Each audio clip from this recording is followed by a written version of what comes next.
Hello साथियों, नमस्कार। Welcome to दिवाइन चतुर्थ श्रेणी प्रति परीक्षा की तैयारी कर रहे सभी विद्यार्थियों का स्वागत है आपके अपने ही प्लेटफॉर्म दिवाइन आरएस अकेडमी पर। और डेली शाम 7 बजे राजस्थान जीके के कुछ महत्वपूर्ण प्रश्नों को लेकर के बात करते हैं और इसी की श्रृंखला में आगे बढ़ेंगे।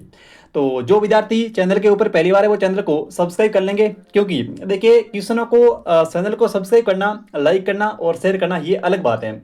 जहां से आपको चीजें समझ में आ जाए, याद हो जाए, बस आपको जो है वो वहीं पे अपना टाइम जो है वो देना है। तो देखिए फर्स्ट क्वेश्चन, पहला जो क्वेश्चन है वो कह रहा है कि निम्न में से कौन सा एक जो है वो सही सुमेलित नहीं है। इन चारों में से कौन सा एक जो है वो साथियों जोड़ा जो है वो सही नहीं है। ऑप्शन ए देखिए, राष्ट्रीय मरु उद्यान जैसलमेर जिले के अंदर। तो ऑप्शन ए आपका बिल्कुल यहाँ पे सही है कि राष्ट्रीय मरु उद्यान जो है ये साथियों जो है वो किसके लिए जाना जाता है, तो ये अपने गोडावण के लिए। ठीक है, गोडावण के लिए प्रसिद्ध है और ये कहाँ पर है, ये अपने जैसलमेर जिले के अंदर। तो ऑप्शन ए आपका बिल्कुल यहाँ पे सही है। ठीक है, उसके बाद में ऑप्शन बी, जोगड़िया माता का मंदिर कहाँ पर है, तो ये है भीलवाड़ा के अंदर। तो ऑप्शन बी भी आपका यहाँ पे बिल्कुल सही है कि जोगड़िया माता का जो मंदिर है साथियों ये भीलवाड़ा जिले के अंदर है। ठीक है, उसके बाद है ऑप्शन सी, सुनरी कोटी सीकर। और ऑप्शन डी है मूसी महारानी की छतरी। तो देखो मूसी महारानी की जो छतरी है ये है 80 खंभों की। ठीक है, ये जो 80 खंभों की छतरी है, 80 खंभों की, और ये कहां पर है, तो ये अपने अलवर जिले के अंदर है। ठीक है, एक तो देखो, एक तो है 80 खंभों की छतरी, कहां पर है, अलवर के अंदर है, जो मूची मारने की है। ठीक है, और एक जो है वो 84 खंभों की छतरी है।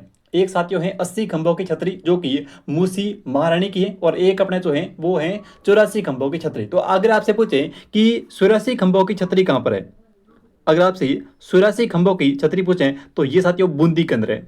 ठीक है, 84 खंभों की छतरी जो है ये तो है बूंदी के अंदर, और जो 80 खंभों की छतरी है ये है अलवर जिले के अंदर। तो ये किसकी है, ये है मूछी महारानी की छतरी। ठीक है, अब बात करते हैं यहाँ पे ऑप्शन आपका सही कौन सा नहीं है। तो ऑप्शन डी तो सही है, लेकिन यहाँ पे बात करेंगे ऑप्शन सी की, तो ये आपका सही नहीं है, क्योंकि सुनहरी कोठी जो है ये सीकर के अंदर नहीं है। तो सुनहरी कोठी जो है कहाँ पर है, तो ये अपने टोंक जिले के अंदर। ठीक है, सीधा अगर किसी ने आपसे पूछ ले कि सुनहरी कोठी निम्नलिखित में से किस जिले के अंदर है, ठीक है, सुनहरी कोठी निम्नलिखित में से किस जिले के अंदर है, तो आपको करना है टोंक जिले के अंदर। ठीक है, सुनहरी कोठी जो है वो कहाँ पर है, सुनहरी कोठी है टोंक जिले के अंदर। तो आपका ऑप्शन नंबर सी जो है वो यहाँ पे सही सुमेलित नहीं है। आगे बढ़ते हैं और देखते हैं नेक्स्ट क्वेश्चन। अगला प्रश्न देखिए, ट्रेवर टैंक जो है वो कहां पर है। अच्छा क्वेश्चन है, ट्रेवर टैंक जो है वो कहां पर है, आबू पर्वत, शिमला, मसूरी या फिर इनमें से कोई नहीं। पूछा गया क्वेश्चन है ट्रेवर टैंक कहां पर है। तो अच्छा है वो एक पर्यटक स्थल है अपना माउंट आबू के अंदर, यानी कि आबू पर्वत। ऑप्शन आपका ए जो है वो बिल्कुल यहाँ पे सही हो जाएगा। ठीक है, आप में से कितने लोग जो है वो ट्रेवर टैंक गए हैं ट्रेवर टैंक देखने के लिए, एक बार कमेंट करेंगे। ठीक है, हम तो 2-2.5 साल तक वहीं पे रहे थे ट्रेवर टैंक माउंट आबू के अंदर ही। तो ट्रेवर टैंक आपका है mount Abu, option number A से होगा। ठीक है, इसके अलावा देखिए गुरु शिखर सबसे ऊंची पर्वत चोटी है। ठीक है, गुरु शिखर, और इसकी जो ऊंचाई है वो है 1722 मीटर। कहां पर है, तो ये अपने माउंट आबू के अंदर है, सिरोही के अंदर। ठीक है, गुरु शिखर 1722, और ये अरावली की सबसे ऊंची चोटी है। उसके बाद में अगर बात करें तो एक आती है दूध बावड़ी। ठीक है, दूध बावड़ी, तो दूध बावड़ी कहां पर है, दूध बावड़ी जो है ये भी अपनी माउंट आबू के अंदर है। ठीक है, दूध बावड़ी जो है ये साथियों कहां पर है, माउंट आबू के अंदर है। इसके अलावा अच्चलगढ़ का किला कहां पर है, माउंट आबू। ठीक है, महाराणा कुंभा द्वारा निर्मित जो अच्चलगढ़ का किला है ये कहां पर है, ये अपने माउंट आबू के अंदर। ठीक है, तो ये आपको माउंट, और इसके अलावा एक अपनी नक्की झील, जो राजस्थान की सबसे ऊंची झील है, नक्की झील, और ये कहां पर है, तो ये अपने राजस्थान के माउंट आबू सिरोही के अंदर है। ठीक है, तो गुरु शिखर 1722 मीटर जो अरावली की सबसे ऊंची चोटी है। इसके अलावा दूध बावड़ी माउंट आबू के अंदर है। इसके अलावा देखिए एक ध्यान रखें, एक तो होती है दूध बावड़ी और एक हम बात करते हैं दूध तलाई की। तो देखिए अगर आपसे पूछे ना कि दूध तलाई कहां पर है, देखो अगर आपसे क्वेश्चन ऐसे आए कि बावड़ी की जगह लिखा आ जाए कि दूध तलाई कहां पर है, तो दूध तलाई जो है ये तो है उदयपुर के अंदर। दूध तलाई जो है वो है साथियों उदयपुर के अंदर, और दूध बावड़ी जो है वो है माउंट आबू के अंदर। अचलगढ़ का किला, माउंट आबू और नक्की झील ये इंपॉर्टेंट है, स्टार लगा देना नक्की झील। और नक्की झील कहाँ पर, राजस्थान की सबसे ऊंची झील है नक्की झील जो कि माउंट आबू के अंदर है। ठीक है, तो इस क्वेश्चन का आपका ऑप्शन नंबर सही होगा 1। चलिए नेक्स्ट क्वेश्चन की बात करते हैं और देखते हैं अगला। अगला है कि सूची एक को सूची दो से सुमेलित कीजिए और सही कूट का चयन करके आपको चाहे वो सही उत्तर बताना है। देखिए, सबसे पहले पांडुपोल। पांडुपोल जो है ये है अलवर के अंदर, शायद हमने कल भी बात की थी इस पांडुपोल की। यहाँ पे हनुमान जी की शयन प्रतिमा है, ठीक है, यानी कि हनुमान जी की शयन प्रतिमा जो कहाँ पर है, पांडुपोल अलवर के अंदर है। इसके अलावा देखिए जसवंतरा, तो जसवंतरा कहाँ पर है, जसवंतरा जो है ये है जोधपुर के अंदर। इसको मारवाड़ का या फिर राजस्थान का ताजमहल कहते हैं, ठीक है, मारवाड़ का या फिर राजस्थान का ताजमहल किसको कहते हैं, अपने जसवंत थड़ा को कहते हैं। कहाँ पर है, जोधपुर जिले के अंदर है।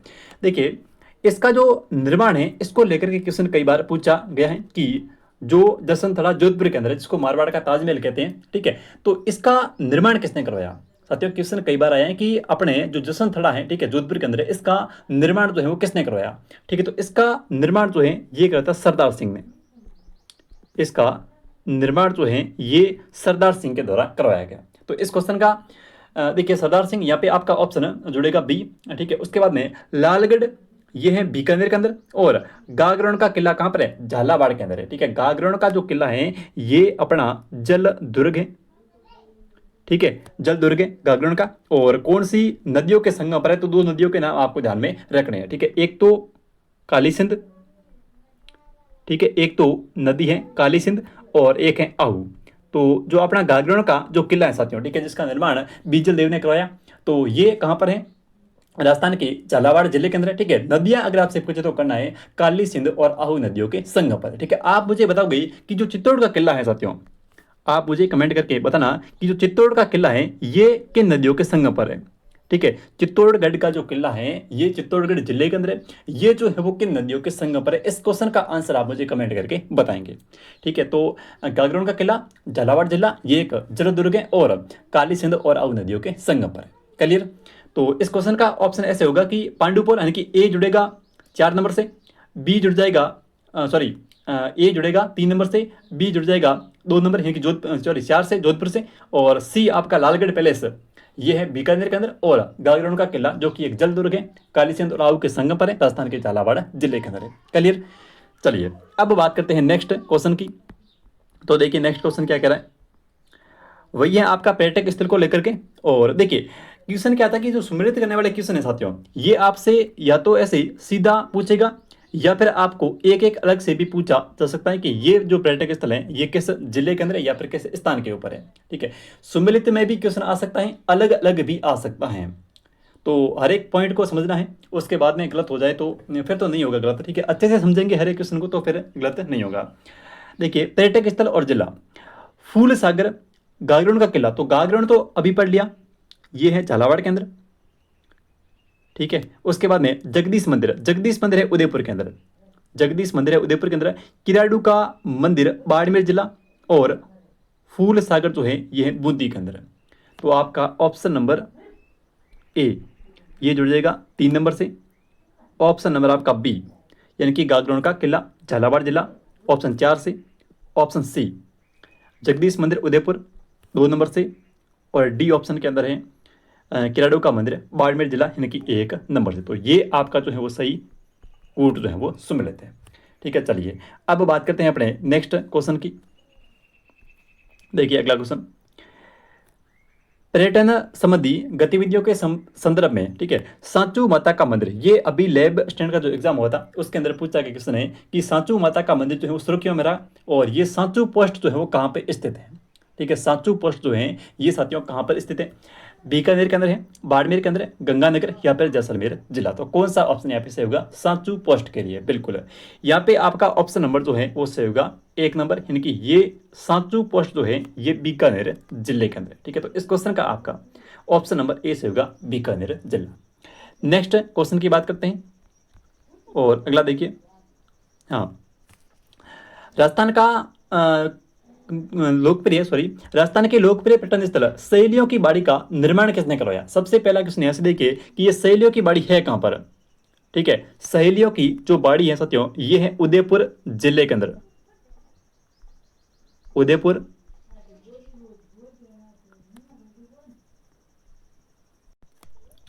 हाँ जी, तो ये अपने उदयपुर जिले के अंदर है सहेलियों की बाड़ी। और इसके अगर निर्माण को लेकर के बात करें, ठीक है, तो इसका निर्माण जो है ये करवाया था किसने, संग्राम सिंह ने, ठीक है, संग्राम सिंह सेकंड के द्वारा शैलियों की बाड़ी का निर्माण कार्य करवाया गया और राजस्थान के उदयपुर जिले के अंदर। ठीक है, आपको याद कैसे रखना है, देखो संग्राम सिंह यानी कि शैलियों के मध्य हमेशा संग्राम चलता रहता है।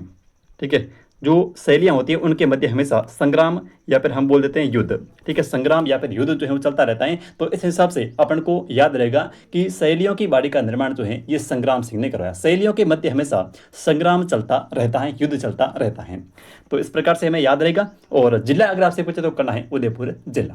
ठीक है, तो इस क्वेश्चन का आपका ऑप्शन नंबर से होगा डी, संग्राम सिंह। बढ़ते हैं नेक्स्ट क्वेश्चन को लेकर के। राजस्थान पर्यटन विकास निगम यानी कि आरटीडीसी का मुख्यालय जो है वो कहाँ पर है। कल शायद ये क्वेश्चन आया था, उसमें ये था कि राजस्थान पर्यटन विकास निगम आरटीडीसी की स्थापना कब हुई थी। ठीक है, अगर आपसे क्वेश्चन पूछें स्थापना को लेकर के तो आपको स्थापना ध्यान में रखनी है 1 अप्रैल 1979 को। ठीक है, 1 अप्रैल 1979 को आरटीडीसी यानी कि राजस्थान पर्यटन विकास निगम की स्थापना हुई थी। कब? 1 अप्रैल 1979 को, याद रह जाएगा 1 अप्रैल 1979 को। और इसका जो मुख्यालय है, ठीक है, इसका जो हेडक्वार्टर है साथियों, ये है अपने राजस्थान के जयपुर जिले के अंदर। तो इस क्वेश्चन का आपका ऑप्शन नंबर से होगा बी, राजस्थान का जयपुर जिला। चलिए नेक्स्ट क्वेश्चन की बात करते हैं। और देखिए, राजस्थान का प्रथम रोपवे किस जिले के अंदर प्रारंभ किया गया था, ये अच्छा क्वेश्चन है। ठीक है, राजस्थान के अंदर जो प्रथम रोपवे है, ठीक है, इसका प्रारंभ किस जिले के अंदर किया गया। तो सबसे पहले दो चीजें आपको ध्यान में रखनी है। ठीक है, कि ये जो रोपवे है ये शुरू हुआ था 2006 के अंदर।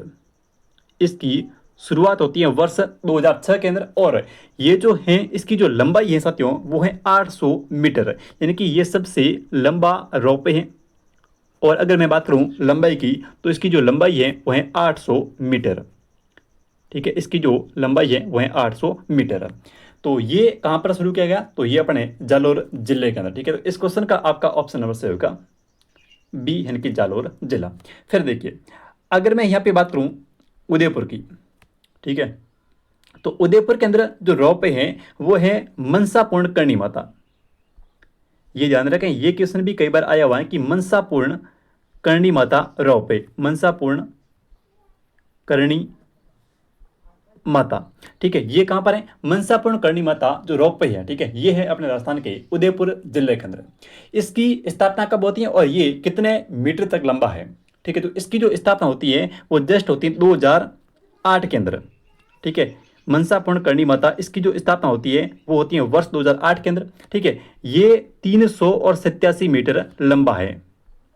387 मीटर क्या साथियों लंबा है। कौन सा, अपना मनसापूर्ण करणी माता का जो मनसापूर्ण करणी माता रोपवे है। ठीक है, इसकी स्थापना वर्ष 2008 के अंदर और ये 387 मीटर लंबा है। क्लियर। उसके बाद में बात करते हैं जयपुर की। तो जयपुर के अंदर है एक समोद। ठीक है, जयपुर के अंदर जो है वो है कौन सा, समोद। जयपुर के अंदर आपको ध्यान रखना है समोद। और उसके बाद में अगर बात करें ये समोद जो है रोपवे, समोद रोपवे ये कहां पर है, जयपुर के अंदर है। इसके अलावा अगर बात करें अजमेर की, तो अजमेर के अंदर शुरू हुआ था 2016 के अंदर। ठीक है, अजमेर के अंदर एक जो रोपवे है उसका नाम है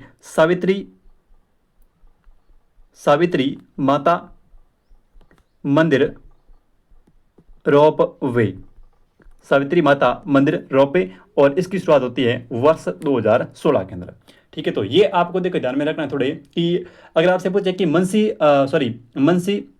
मनसापूर्ण करणी माता का जो रोपवे है वो कहाँ पर है, तो उदयपुर के अंदर है। ठीक है, 2008 के अंदर बना। लंबाई अगर पूछे तो करना है 387 मीटर। और 2006 के अंदर जालोर का, और जालोर की जो लंबाई है वो है 800 मीटर। इसके अलावा समोद जो रोपवे है, ठीक है, ये है जयपुर के अंदर। और सावित्री माता जो है वो है पुष्कर के अंदर। इसकी शुरुआत होती है 2016 के अंदर। तो ये कुछ रोपवे हैं जो आपको ध्यान में रखने हैं। इनमें से क्वेश्चन यहाँ से बन सकता है। और जैसे ऐसे मिलान बड़ा भी आ सकता है, क्योंकि एक बार थर्ड ग्रेड के अंदर जो है वो आया था क्वेश्चन कि निम्नलिखित में से कौन सा जो है वो सही सुमेलित नहीं है। जो पीछे हुआ था 2023 के अंदर, उसमें ये क्वेश्चन आया हुआ क्वेश्चन है। तो आपको थोड़े हैं वो ध्यान में रखने हैं। चलिए अब हम बात करते हैं अपने नेक्स्ट क्वेश्चन की। गुलाब बाग जो सज्जन निवास गार्डन भी कहलाता है, ये राजस्थान के किस शहर के अंदर है। साथियों, गुलाब बाग जो कि सज्जन निवास गार्डन भी कहलाता है, ये राजस्थान के किस शहर के अंदर है। जयपुर के अंदर है, जोधपुर के अंदर है, उदयपुर या फिर बीकानेर। तो यहाँ पे आपका ऑप्शन नंबर सही होगा कौन सा? ऑप्शन नंबर सही होगा सी, उदयपुर के अंदर है। ठीक है, और सज्जन निवास है तो निर्माण किसने करवाया?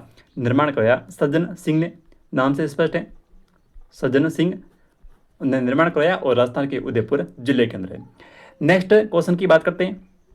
देखिए, संविधान के अनुसार मुख्यमंत्री जो हैं वो होता है, ठीक है, निर्वाचित होता है, नियुक्त होता है, चयनित होता है या फिर मनोनीत होता है। अच्छा क्वेश्चन है। देखिए, अगर हम बात करते हैं राजस्थान के मुख्यमंत्री की, तो मुख्यमंत्री के संदर्भ में एक आर्टिकल आपको ध्यान में रखना है। वैसे बहुत सारे आर्टिकल है मुख्यमंत्री को लेकर के, सारे आपको ध्यान में रखने पड़ेंगे क्योंकि क्वेश्चन जो है वो कहीं से भी आ सकता है। तो देखिए, मुख्यमंत्री की जो नियुक्ति है ये भारतीय संविधान के अनुच्छेद 167 164 के तहत उसमें एक भाग है वन, ठीक है, इसका ये उपबंध है वन, इसके तहत जो है वो इसकी मुख्यमंत्री की जो नियुक्ति है वो राज्यपाल के द्वारा की जाती है, राज्यपाल के द्वारा की जाएगी। तो आर्टिकल 167(1) के तहत, आर्टिकल यानी कि अनुच्छेद 167(1) के तहत जो है वो मुख्यमंत्री की नियुक्ति राज्यपाल के द्वारा की जाएगी। तो यहाँ पे मुख्यमंत्री हमेशा जो है वो नियुक्त होता है। तो इस क्वेश्चन का आपका ऑप्शन नंबर से होगा बी।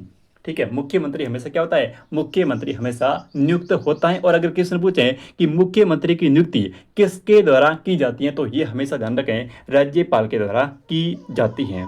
ठीक है, अब देखिए सेकंड पॉइंट आपको ध्यान में ये भी रखना है कि 167(2) कहता है, आर्टिकल 167(2) ये कहता है कि जो मंत्री परिषद है, साथियों मंत्री परिषद जो है ये सामूहिक रूप से, मंत्री परिषद जो है वो सामूहिक रूप से विधानसभा के प्रति उत्तरदायी होती है। विधानसभा के प्रति क्या होती है? विधानसभा के प्रति उत्तरदायी होती है। अब देखिए क्वेश्चन बनेगा यहाँ से ऐसे, या तो ये नहीं पूछेगा, आर्टिकल अगर पूछ लेता तो अच्छी बात है, लेकिन अगर आर्टिकल नहीं याद रहे तो आपको ये जरूर याद में रखना है कि जो मंत्री परिषद है ये सामूहिक रूप से विधानसभा के प्रति उत्तरदायी होती है। ठीक है, यानी कि मंत्री परिषद जो है ये साथियों सामूहिक रूप से, मंत्री परिषद सामूहिक रूप से इस विधानसभा के प्रति उत्तरदायी होती है। तो इस क्वेश्चन का आपका ऑप्शन नंबर से होगा बी, नियुक्त किया जाता है। नेक्स्ट, ये दोनों आर्टिकल आपको ध्यान में रखने हैं। एक तो आर्टिकल 167(1) मुख्यमंत्री की नियुक्ति किसके द्वारा? राज्यपाल के द्वारा। और ऑप्शन आपका इनके आर्टिकल 167(2) ये कहेगा कि मंत्री परिषद जो है वो सामूहिक रूप से विधानसभा के प्रति उत्तरदायी होती हैं। चलिए अब हम बात करते हैं नेक्स्ट क्वेश्चन की। भारतीय संविधान के किस अनुच्छेद के तहत राजस्थान के मुख्यमंत्री की नियुक्ति होती है? तो आर्टिकल 167, ठीक है, आर्टिकल 167 के तहत मुख्यमंत्री की नियुक्ति राज्यपाल के द्वारा की जाती है। तो इस क्वेश्चन का आपका ऑप्शन नंबर से होगा 167। नेक्स्ट क्वेश्चन की बात करते हैं और देखिए अगला क्वेश्चन। हाँ, अब ये थोड़ा अच्छा क्वेश्चन है और बड़ा क्वेश्चन भी है। तो देखिए कौन सा सही है यहाँ पे कि निम्नलिखित में से कौन सी शक्ति मुख्यमंत्री के पास में नहीं है? इनमें से कौन सी ऐसी शक्ति है जो कि मुख्यमंत्री के पास में नहीं है? सबसे पहले, मुख्यमंत्री राज्य के उच्च न्यायालय के न्यायाधीशों की नियुक्ति करता है। तो यहाँ पे गलत बात है। ठीक है, ऑप्शन आपका स्टेटमेंट फर्स्ट ही यहाँ पे गलत हो जाता है, क्योंकि देखिए राजस्थान के उच्च न्यायालय के जो न्यायाधीश हैं, ठीक है, इनकी जो नियुक्ति है वो राज्यपाल के द्वारा की जाती है। राज्यपाल जो हैं वो मुख्य न्यायाधीश की सहायता से सिफारिश के ऊपर, ठीक है, मुख्य न्यायाधीश की सिफारिश के ऊपर उच्च न्यायालय के न्यायाधीशों की नियुक्ति जो है ये कौन करता है? राज्यपाल करता है, न कि मुख्यमंत्री। ठीक है, तो ऑप्शन आपका फर्स्ट यहाँ पे सही है। उसके बाद में तीनों ऑप्शन आपको और पढ़ने और अच्छे से ध्यान रख कर पढ़ने, ताकि ये पता चले कि मुख्यमंत्री के कौन से काम होते हैं। ठीक है, राज्यपाल केवल उन लोगों को मंत्री नियुक्त करता है, ठीक है, जिनकी मुख्यमंत्री द्वारा सिफारिश की जाती है। तो अच्छा ये भी स्टेटमेंट है और बहुत ही अच्छा स्टेटमेंट है और सही भी बात है कि राज्यपाल केवल उन लोगों को मंत्री नियुक्त करता है, ठीक है, जिनकी सिफारिश है वो मुख्यमंत्री के द्वारा की जाती है। ऑप्शन सी देखिए, मुख्यमंत्री सभी मंत्रियों के विभागों को बदलता है। तो सही बात है ऑप्शन सी कि मुख्यमंत्री जो है वो मंत्रियों के विभागों को बदलता है। और ऑप्शन डी, मुख्यमंत्री राज्यपाल से विधानसभा के विघटन के लिए कह सकता है। मुख्यमंत्री जो हैं ये राज्यपाल से विधानसभा का विघटन करने की सिफारिश कर सकता है, इनकी कह सकता है, कर नहीं सकता, सिर्फ कह सकता है। आर्टिकल 174 अगर आपने पढ़ा है तो उसमें ये बात है कि राज्यपाल जो हैं, ठीक है, भारतीय संविधान के आर्टिकल 174 के अंदर क्या गया है कि अगर हमें विधानसभा का विघटन करना है, विधानसभा का विघटन करना है या फिर विधानसभा का सत्र आहूत करना है, सत्रावसान करना है, तो ये सारे काम जो हैं वो राज्यपाल के होंगे।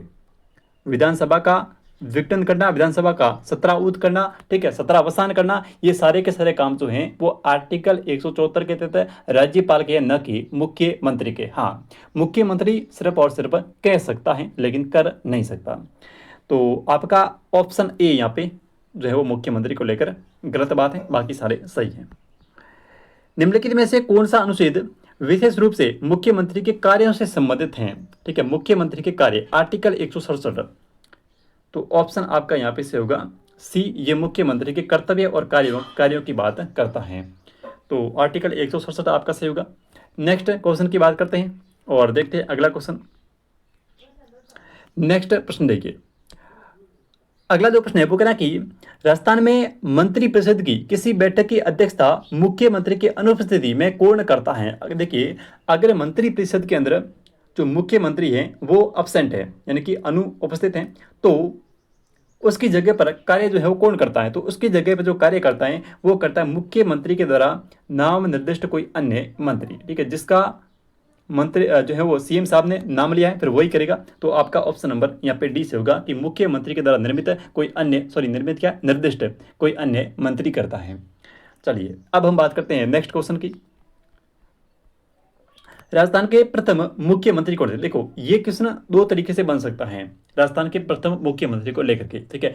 इसमें एक तो नाम आएगा, वैसे देखो ऑप्शन आपका सही है, वही दे रखा है। दोनों ऑप्शन अगर साथ में आते तो वहां पे लिखा हुआ आता है कि मनोनीत पूछा या फिर निर्वाचित पूछा है। तो देखिए, एक तो होता है निर्वाचित, तो बाकायदा प्रश्न के अंदर लिखा आता है निर्वाचित और मनोनीत का, क्योंकि अगर दोनों ऑप्शन साथ में आ जाएं तो फिर वहां पे जो है वो लिखा हुआ आता है कि निर्वाचित पूछ रहा है या फिर मनोनीत पूछ रहा है, ठीक है। यहाँ पे दोनों ऑप्शन साथ में है नहीं, इसलिए सीधा ही पूछा है। तो देखिए, अगर बात करें राजस्थान के प्रथम ऐसे मुख्यमंत्री जो कि निर्वाचित हैं, ठीक है, बाकायदा प्रश्न में आपसे अगर निर्वाचित की बात करें तो ध्यान में रखना है टीका राम पालीवाल, ये तो हैं निर्वाचित मुख्यमंत्री। राजस्थान के प्रथम निर्वाचित मुख्यमंत्री हैं टीकाराम पालीवाल, और राजस्थान के है वो प्रथम उप मुख्यमंत्री भी हैं, कौन? टीकाराम पालीवाल, ये उप मुख्यमंत्री भी हैं। यानी कि ये जो हैं वो ऐसे मुख्यमंत्री हैं जो कि मुख्यमंत्री बनने के बाद में उप मुख्यमंत्री बने। कौन है? टीकाराम पालीवाल साथियों राजस्थान के सीएम बनने के बाद में जो हैं वो उप मुख्यमंत्री बने। तो उसके बाद में अगर बात करें मनोनीत की, तो मनोनीत में नाम आता है किसका? हीरालाल शास्त्री का। राजस्थान के प्रथम मुख्यमंत्री कैसे? मनोनीत, और मनोनीत में नाम आता है किसका? हीरालाल शास्त्री का। हीरालाल शास्त्री ये राजस्थान के प्रथम मनोनीत मुख्यमंत्री है, हीरालाल शास्त्री, ठीक है। तो इस क्वेश्चन का देखो, आपसे निर्वाचित पूछे तो करना है टीकाराम पालीवाल, और आपसे पूछे मनोनीत का तो आपको करना है हीरालाल शास्त्री। इस क्वेश्चन का आपका ऑप्शन नंबर सही होगा, कौन सा? Option number C, Hiralal Shastri, ठीक है। हीरालाल शास्त्री का एक गीत भी है और इन्होंने वनस्थली विद्यापीठ की स्थापना भी की है। हीरालाल शास्त्री ने वनस्थली विद्यापीठ की स्थापना की है और इनके द्वारा एक गीत लिखा गया, उसका नाम है प्रलय प्रतीक्षा नमो नमो, ठीक है। तो ये भी दो फैक्ट आपको ध्यान में रखना है, एक तो वनस्थली विद्यापीठ का और एक प्रलय प्रतीक्षा नमो नमो एक गीत का, ठीक है। तो बात करते हैं, इनका संबंध जो है वो जौबनेर जयपुर से है। इनका जन्म होता है जौबनेर के अंदर, और जौबनेर कहाँ पर है? जौबनेर है जयपुर जिले के अंदर, ठीक है। तो देखो मैं आपको लिखा देता हूँ क्योंकि हो सकता है क्वेश्चन पूछ ले। तो देखिए, एक तो गीत है हीरालाल शास्त्री का और उसका नाम है प्रलय प्रतीक्षा नमो नमो, प्रलय प्रतीक्षा नमो नमो। और एक क्या है कि इनकी एक आत्मकथा भी है, लेकिन आत्मकथा नहीं पूछना, गीत पूछ लेता कई बार, प्रलय प्रतीक्षा नमो नमो। और वनस्थली विद्यापीठ, वनस्थली विद्यापीठ, इन दोनों की जो इनकी स्थापना है वो की थी हीरालाल शास्त्री ने।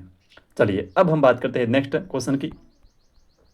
राजस्थान के प्रथम मुख्यमंत्री कौन थे? तो ना तो निर्वाचित पूछा है ना मनोनीत पूछा है, तो आपका ऑप्शन नंबर एक ही मिलेगा यहाँ पे सी, क्योंकि यहाँ पे टीकाराम पालीवाल का नाम नहीं आया है।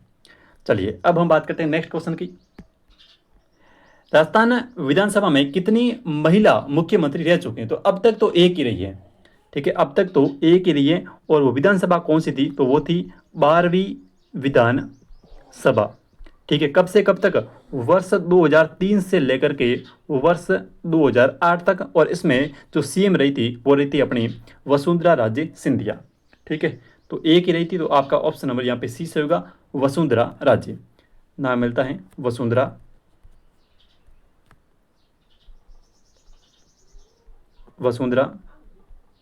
राजे सिंधिया, जो अब तक राजस्थान के अंदर एक ही महिला सीएम रही है, और वो ये है वसुंधरा राजे सिंधिया, ठीक है। आपसे पूछे कौन सी विधानसभा में रही है? तो वो 12वीं विधानसभा। कब से कब तक? वर्ष 2003 से लेकर के वर्ष 2008 तक। चलिए नेक्स्ट देखिए अगला प्रश्न कि निम्न में से कौन सा एक गलत है, ठीक है, इनमें से कौन सा एक गलत है? तो मुख्यमंत्री संसदीय सचिव की नियुक्ति करते हैं और पद की शपथ दिलाते हैं। तो ये क्वेश्चन जो है पूछा गया क्वेश्चन है, और अच्छा क्वेश्चन भी है कि संसदीय सचिव की नियुक्ति जो है वो किसके द्वारा की जाती है, ठीक है। संसदीय सचिव की नियुक्ति जो है वो किसके द्वारा की जाती है? तो नियुक्ति करना, शपथ दिलाना और पद से हटाना, ये तीनों काम किसके हैं? सीएम के, यानी कि मुख्यमंत्री के हैं। उसके बाद में ऑप्शन देखिए बी कि मंत्रियों की सहायता के लिए संसदीय सचिवों की नियुक्ति की जाती है। बिल्कुल सही बात है कि मंत्रियों की सहायता के लिए ही संसदीय सचिवों की नियुक्ति की जाती है। ऑप्शन सी, राज्य सरकारें विधायकों में संसदीय सचिवों की नियुक्ति करती हैं। बिल्कुल सही बात है कि राज्य सरकारें विधायकों में से ही संसदीय सचिवों की नियुक्ति करती हैं। ऑप्शन डी, तीसरी अनुसूची में संसदीय सचिवों के लिए शपथ या प्रतिज्ञा का प्रारूप है। ऑप्शन गलत है। चौथा गलत है कि तीसरी अनुसूची में संसदीय सचिवों के लिए शपथ का तो बिल्कुल भी नहीं है। तो ऑप्शन नंबर आपका चौथा जो है वो यहाँ पे गलत है। नेक्स्ट देखिए, राजस्थान के प्रथम निर्वाचित मुख्यमंत्री कौन बने? राजस्थान के प्रथम निर्वाचित मुख्यमंत्री की बात करें तो वो थे टीकाराम पालीवाल। ये प्रथम निर्वाचित मुख्यमंत्री। सबसे पहले देखिए हीरालाल शास्त्री बने मनोनीत मुख्यमंत्री, और सेकंड में जब निर्वाचित की बात करें तो निर्वाचित बने टीकाराम पालीवाल, ठीक है। टीकाराम पालीवाल के बाद में देखिए क्या हुआ कि टीकाराम पालीवाल जो हैं वो सीएम बने, और जैसे ही किशनगढ़ विधानसभा सीट से कौन आए? अपने जयनारायण व्यास आए।